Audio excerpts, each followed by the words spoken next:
नमस्कार साथियों, आपके अपने चैनल एमएससी टेक्नो पॉइंट में आपका स्वागत है। आज हम देखेंगे पेट के कुछ महत्वपूर्ण इम्पॉर्टेंट क्वेश्चन जो पेट के प्रारंभिक अर्हता परीक्षा में आते हैं। कुछ प्रीवियस ईयर के क्वेश्चन, कुछ नए क्वेश्चन का ये पूरा सम्मिलित स्वरूप होगा और ये हमारा पहला प्रैक्टिस सेट है। तो आज हम इसको स्टार्ट करते हैं। चलिए बढ़ते हैं पहले क्वेश्चन की ओर। और अगर आप चैनल पर नए हैं तो चैनल को सब्सक्राइब कर दीजिएगा, बेल आइकन को भी प्रेस कर दीजिए जिससे आपको हमारे नए वीडियो की नोटिफिकेशन मिलती रहे। तो पहला क्वेश्चन कह रहा है कि राख का टीला निम्नलिखित किस नौपाषाणिक स्थल से संबंधित है? Budihal, Sanganakallu, option C Koldihwa, option D Brahmagiri. तो इसका जो सही जवाब हो जाएगा वो क्या हो जाएगा? कमेंट बॉक्स में बताइएगा सभी लोग, क्या हो जाएगा इसका सही आंसर? तो इसका सही आंसर हो जाएगा ऑप्शन नंबर बी, संगनकल्लू। संगनकल्लू में राख का टीला क्या किया गया था? पाया गया था। तो इस क्वेश्चन का पहला आंसर जो हो जाएगा वो क्या हो जाएगा? बी। चलिए अगले क्वेश्चन की ओर बढ़ते हैं, दूसरे क्वेश्चन की ओर।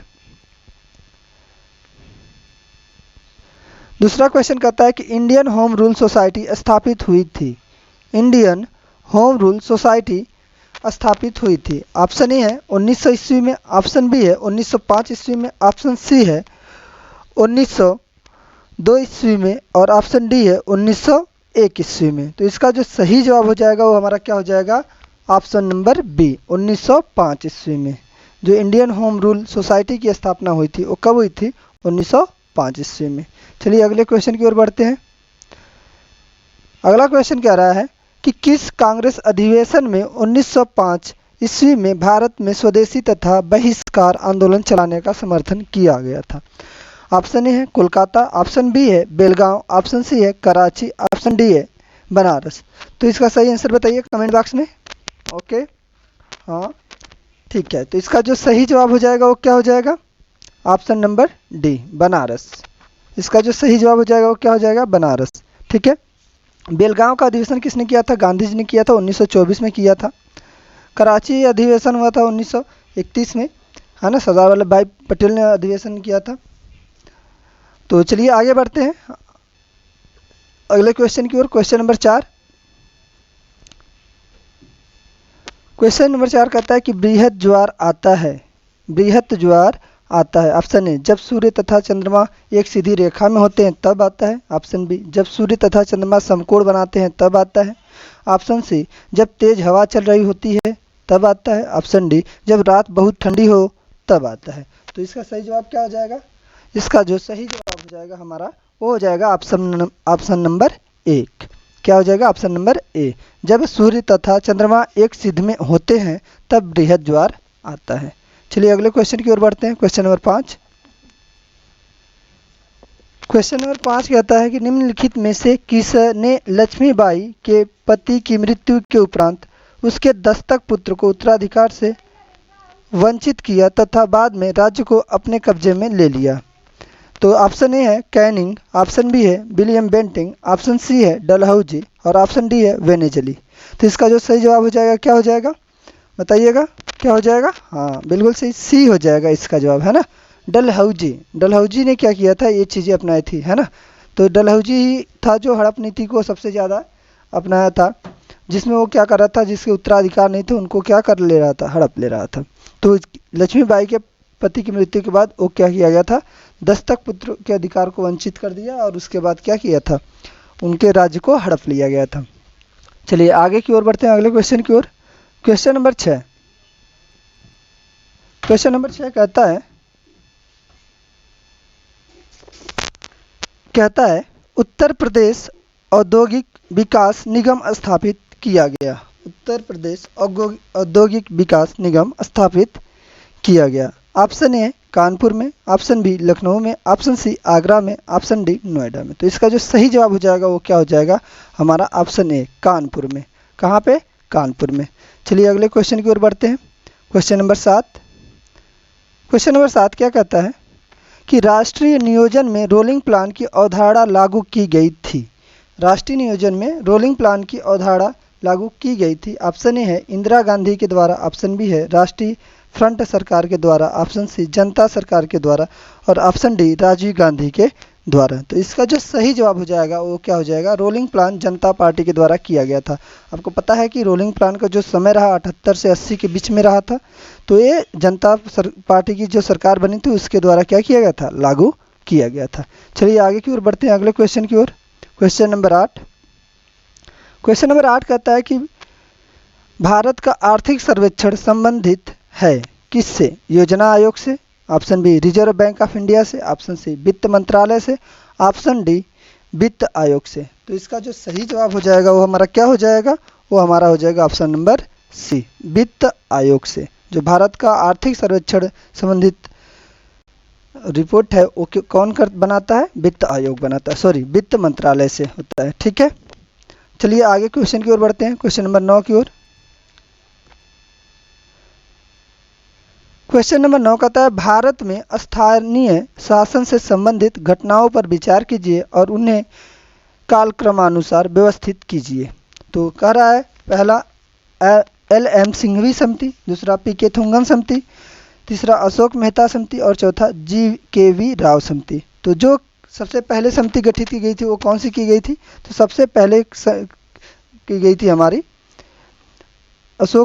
बलवंत राय मेहता समिति, सॉरी सबसे पहली समिति कौन सी थी, बलवंत राय मेहता समिति। उसके बाद दूसरा क्या हुआ, अशोक मेहता समिति, दूसरा क्या हुआ था, अशोक मेहता समिति हुआ था। तीसरा हमारा हुआ था LM सिंघवी समिति, GKV राव समिति, PK थुंगन समिति।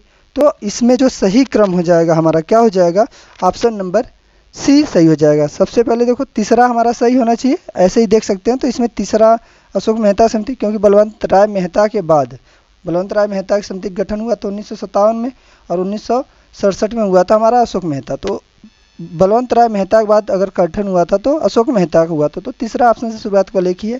तो इसका जो सही जवाब हो जाएगा वो हो जाएगा ऑप्शन नंबर सी। चलिए अगले क्वेश्चन की ओर बढ़ते हैं, क्वेश्चन नंबर 10।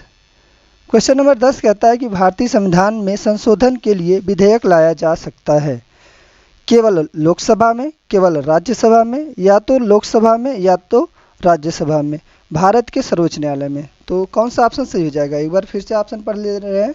ऑप्शन ए कह रहा है केवल लोकसभा में, ऑप्शन बी कह रहा है केवल राज्यसभा में, ऑप्शन सी कह रहा है या तो लोकसभा में या राज्यसभा में, और ऑप्शन डी कहता है भारत के सर्वोच्च न्यायालय में। तो इसका जो सही जवाब हो जाएगा वो क्या हो जाएगा बताइएगा। बिल्कुल सही, ऑप्शन सी सही हो जाएगा, या तो लोकसभा में या तो फिर राज्यसभा, दोनों में से कहीं पे भी हम ला सकते हैं। चलिए अगले क्वेश्चन की ओर बढ़ते हैं, क्वेश्चन नंबर 11। क्वेश्चन नंबर 11 कह रहा है भारत की संसदीय व्यवस्था में शून्यकाल कहाँ से लिया गया था। शून्यकाल की बात किया जा रहा है, तो शून्यकाल भारत में कहाँ से लिया गया था। ऑप्शन ए कह रहा है संयुक्त राज्य अमेरिका से, ऑप्शन बी कह रहा है जापान से, ऑप्शन सी कह रहा है दक्षिण अफ्रीका से, और ऑप्शन डी कह रहा है उपयुक्त में से कोई नहीं।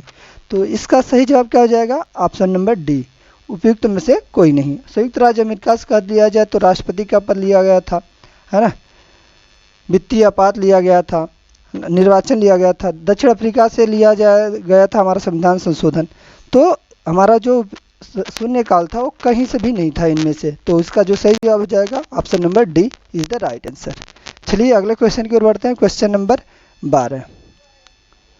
क्वेश्चन नंबर 12 कहता है कि संविधान सभा की प्रांतीय संविधान समिति का अध्यक्ष कौन था। प्रांतीय समिति का अध्यक्ष पूछा जा रहा है। ऑप्शन ए है डॉक्टर भीमराव अम्बेडकर थे, option B Pandit Jawaharlal Nehru, option C Rajendra Prasad, और ऑप्शन डी सरदार पटेल। तो इसका जो सही जवाब हो जाएगा वो हमारा क्या हो जाएगा, option number D, Sardar Patel is the right answer. Sardar Patel जो थे वो प्रांतीय संविधान समिति के अध्यक्ष थे। संघ समिति के थे पंडित जवाहरलाल नेहरू, है ना, तो ये आप याद रखिएगा, संघ समिति के थे डॉक्टर भीमराव अम्बेडकर। चलिए आगे की ओर बढ़ते हैं, क्वेश्चन नंबर 13 पे। क्वेश्चन नंबर 13 क्या कहता है कि हमारे शरीर में रक्त का दाब होता है। क्वेश्चन नंबर 13 कहता है हमारे शरीर में रक्त का दाब होता है। ऑप्शन ए वायुमंडलीय दाब से कम होता है, ऑप्शन बी वायुमंडलीय दाब से अधिक होता है, ऑप्शन सी वायुमंडलीय दाब के बराबर होता है, और ऑप्शन डी कहता है उपरोक्त में से कोई नहीं। तो इसका जो सही जवाब हो जाएगा वो क्या होता है, वायुमंडलीय दाब से अधिक होता है ना। हमारे शरीर में रक्त का जो दाब होता है वो वायुमंडलीय दाब से क्या होता है, अधिक होता है। चलिए आगे की ओर बात करें, अगले क्वेश्चन की ओर। आप इसको समझिएगा कि कैसे होता है। अगर हमारे शरीर का जो रक्त का दाब अगर है वो अगर वायुमंडलीय दाब से कम होता, तो कभी हमारा अगर शरीर में कोई कट होता है, घाव लगता है, तो ब्लड बाहर नहीं आता है ना। दाब अगर वायुमंडलीय दबाव अधिक होता तो ब्लड अंदर की ओर रहता, लेकिन वायुमंडलीय दबाव कम होने के कारण, ब्लड का दबाव अधिक होने के कारण वो कहाँ आता है, high pressure to low pressure, तो शरीर के अंदर से कहाँ आ जाता है, बाहर आता है। तो इसका जो सही जवाब हो जाएगा वायुमंडलीय दाब से अधिक हो जाएगा। चलिए अगले क्वेश्चन की ओर चलते हैं। क्वेश्चन नंबर 14 क्या कर रहा है, कह रहा है कि जीव विज्ञान का नाम किसने दिया था। जीव विज्ञान का नाम किसने दिया था। तो ऑप्शन ए है अरस्तु ने, ऑप्शन बी है लेमार्क ने, ऑप्शन सी है डार्विन ने, ऑप्शन डी है लिनियस ने। तो इसका जो सही जवाब हो जाता है वो हमारा हो जाता है ऑप्शन नंबर बी, लेमार्क ने जीव विज्ञान का नाम दिया था। और अगर जनक की बात कर ली जाए तो अरस्तु को माना जाता है जीव विज्ञान का जनक, लेकिन जो राइट आंसर हो जाएगा वो क्या हो जाएगा, लेमार्क हो जाएगा। चलिए आगे की ओर बढ़ते हैं, अगले क्वेश्चन की ओर, क्वेश्चन नंबर 15 की ओर। क्वेश्चन नंबर 15 कहता है कि प्रकृति में सर्वाधिक प्रचुरता में पाए जाने वाला कार्बनिक यौगिक है। सबसे ज़्यादा जो कार्बनिक यौगिक पाया जाता है प्रचुर मात्रा में वो कौन सा है। ऑप्शन ए है ग्लूकोज, ऑप्शन बी है फ्रैक्टोज, ऑप्शन सी है सुक्रोज, ऑप्शन डी है सेलुलोज। तो इसका क्या राइट आंसर हो जाएगा, 15वें क्वेश्चन का राइट आंसर हो जाता है सेलुलोज। सेलुलोज आपको पता है कि वनस्पतियों में ज़्यादातर पाया जाता है, तो सेलुलोज के द्वारा ही उनकी जो बाहरी परत बनती है ना वनस्पतियों का, तो वो सेलुलोज से बना होता है। तो सेलुलोज सबसे ज़्यादा पाया जाता है प्राकृतिक मात्रा में, प्रकृति में कार्बनिक यौगिक के रूप में, ठीक है, प्रचुर मात्रा में। तो इसका सही आंसर हो जाता है सेलुलोज, क्वेश्चन नंबर 15 का। चलिए आगे बढ़ते हैं क्वेश्चन नंबर 16 की ओर। क्वेश्चन नंबर 16 कहता है कि बहुत दिनों बाद देखना, एक वाक्य बहुत दिनों बाद देखना अर्थ के लिए मुहावरा सही है। तो क्या हो जाएगा, ऑप्शन ए कह रहा है कोसों दूर होना, गुदड़ी का लाल होना, ईद का चांद होना, ऑप्शन सी, ऑप्शन डी कह रहा है अब तक होना, अब तब होना, सॉरी ये अब तब होगा है ना, तब, अब तक नहीं, अब तब होना। तो इसका जो सही जवाब हो जाएगा वो हमारा क्या हो जाएगा, ईद का चांद होना, ईद का चांद होना हमारा सही आंसर हो जाएगा क्वेश्चन नंबर 16 का। चलिए अगले क्वेश्चन की ओर बढ़ते हैं, क्वेश्चन नंबर 17। क्वेश्चन नंबर 17 क्या कहता है कि दिए गए विकल्पों में से सही वाक्य पहचानिए। सही वाक्य पहचानना है। पहला ऑप्शन कह रहा है ईमानदारी मनुष्य का श्रेष्ठ लक्षण है, ऑप्शन बी कहता है ईमानदारी मनुष्य का श्रेष्ठ आचरण है, ऑप्शन सी कहता है ईमानदारी मनुष्य का श्रेष्ठ व्यवहार है, ऑप्शन डी कह रहा है ईमानदारी मनुष्य का श्रेष्ठ गुण है। तो क्या हो जाएगा, इसका सही जवाब बताइए क्या हो जाएगा। तो इसका सही जवाब हो जाएगा ऑप्शन नंबर डी, क्योंकि देखिए ईमानदारी मनुष्य का श्रेष्ठ लक्षण नहीं होता है ना, लक्षण नहीं होता। ईमानदारी मनुष्य का श्रेष्ठ आचरण भी नहीं होता है ना, और ईमानदारी मनुष्य का श्रेष्ठ व्यवहार, व्यवहार नहीं होता है, गुण होता है। कि ईमानदारी एक क्या है, गुण है ना। तो इसको हमें क्या रखना है, ईमानदारी मनुष्य का श्रेष्ठ गुण है। तो इसलिए option D is the right answer. चलिए अगले क्वेश्चन की ओर बढ़ते हैं, क्वेश्चन नंबर 18 की ओर। क्वेश्चन नंबर 18 का रहा है कि पंछी दाना चुग रहा है में रेखांकित शब्द का पर्यायवाची शब्द नहीं है। ध्यान रखिएगा क्या पूछा गया है, नहीं पूछा गया है। तो क्या हो जाएगा, पंकज, अंडज, खग, नभचर। तो इसका सही आंसर क्या हो जाएगा, ऑप्शन नंबर ए। ये सभी को आता होगा, ध्यान में रखिए, आसान सा क्वेश्चन था। पंकज किसका होता है, कमल का होता है, बाकी सब क्या है, पंछी के पर्यायवाची हैं। तो इसका जो राइट आंसर हो जाएगा वो हो जाएगा पंकज। तो 18 का हो जाएगा राइट ऑप्शन, क्या हो जाएगा, ए हो जाएगा। चलिए अगले क्वेश्चन की ओर बढ़ते हैं, क्वेश्चन नंबर 19 की तरफ। क्वेश्चन नंबर 19 क्या कर रहा है,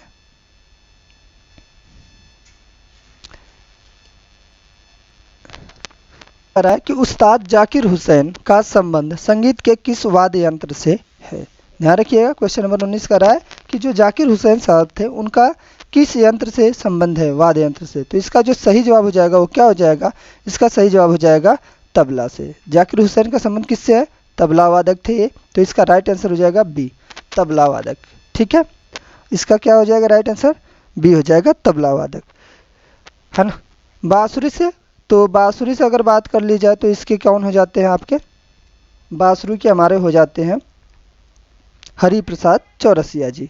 बांसुरी के कौन हो जाते हैं, हरिप्रसाद चौरसिया जी। चलिए अगले क्वेश्चन की ओर बढ़ते हैं। अगला क्वेश्चन क्या कर रहा है, क्वेश्चन नंबर 20, शांति व विकास के लिए विश्व विज्ञान दिवस मनाया जाता है? ध्यान रखिएगा, शांति व विकास के लिए विश्व विज्ञान दिवस मनाया जाता है। ऑप्शन ए है 9 नवंबर, ऑप्शन बी है 10 नवंबर, ऑप्शन सी है 11 नवंबर और ऑप्शन डी है 12 नवंबर।